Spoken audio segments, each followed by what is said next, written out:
মানবে না ঝুলছে না ঠিক আছে সার্ভিস সেন্টারে পাঠাতে হবে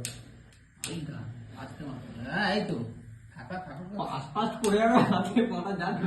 স্পিডটা দিচ্ছে বলে ওভার স্পিডে জ্বলছে ওভার স্পিডে মাল ঝুলছে না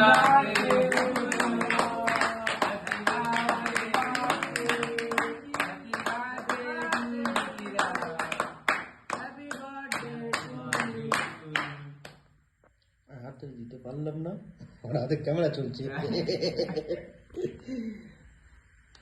সব ভঙ্গি বার করে বসে আছে হ্যাঁ রে মা হ্যাঁ তুমি একটু ঘেনা না দে আমাকে দে আমাকে দে আমাকে দে কেকটা খেয়ে নিবি তো আমাকে দে না কেকটা আমাকে দে কেকটা খেয়ে নে ওই দাদা ফোনটা নিয়ে ওই দাদা ভিডিওটা তোলো নাহলে